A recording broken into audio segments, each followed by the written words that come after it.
In the quiet town of Sadurat, the news of the hostage situation cast a long, dark shadow over its residents.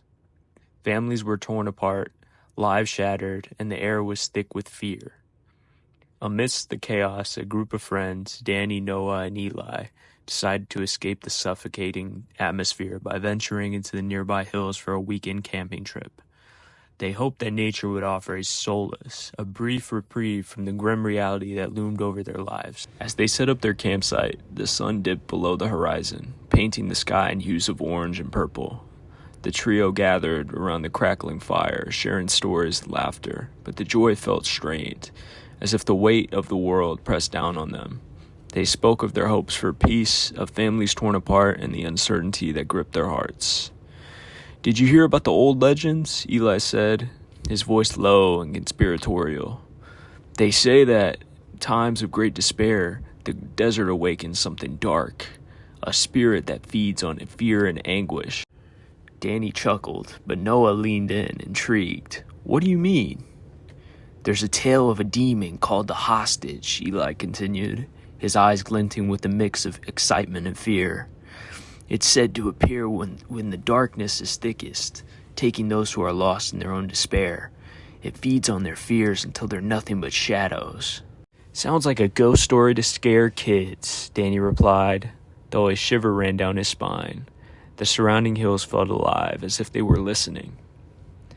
As night fell, the temperature dropped, and an unsettling feeling settled over them. They decided to turn in early, each retreating into their tents, but sleep eluded Noah. She lay awake, staring at the fabric walls, listening to the whispers of the wind. A chill crept into her bones, and she couldn't shake the feeling that something was lurking just beyond the firelight. Suddenly, a distant sound pierced the silence, a faint, echoing cry. It was a voice, distorted and filled with anguish. Noah's heart raced. She unzipped her tent, peering into the darkness. The fire had dimmed, and shadows loomed like specters. "Danny? Eli?" she called, her voice trembling. There was no response. Noah stepped out, her breath visible in the cold air. The hills stretched endlessly before her, but something felt wrong. The air was thick, heavy with an unseen presence. She called again, but the only answer was the eerie wind. Panic clawed at her throat. She stumbled towards Eli's tent, but it was empty. The silence was suffocating. Then she heard it again, the cry, closer this time. It was a mix of despair and pleading, echoing through the night. She turned in the direction of the sound, her instincts screaming at her to run. But curiosity held her in place. The voice was familiar, almost like Danny's. "Danny?" she whispered, her heart pounding. The shadows seemed to shift around her, coiling like serpents. The fire flickered, casting long, grotesque shapes that danced in the corners of her vision. Noah stepped forward, drawn by the voice. The hills were a labyrinth of darkness, but she felt an inexplicable pull, as if the shadows were guiding her. The cries grew louder, morphing into screams that echoed through her mind. "Help me! Help me!" She stumbled through the brush, her feet sinking into the soft earth. The cries were relentless, and she felt a cold dread wash over her. "I'm coming!" she shouted, desperation fueling her movements. But as she ventured deeper into the hills, the landscape began to shift. The stars dimmed, and the moon was swallowed by dark clouds. Suddenly, she found herself in a clearing, surrounded by ancient stones that loomed like sentinels. The air was thick with a palpable energy, and the cries had ceased. In the center of the clearing stood a figure, cloaked in shadows, its form indistinct, a swirling mass of darkness that seemed to pulse with a life of its own. "Who are you?" Noah demanded, her voice shaking. The figure turned, and she felt an overwhelming sense of dread.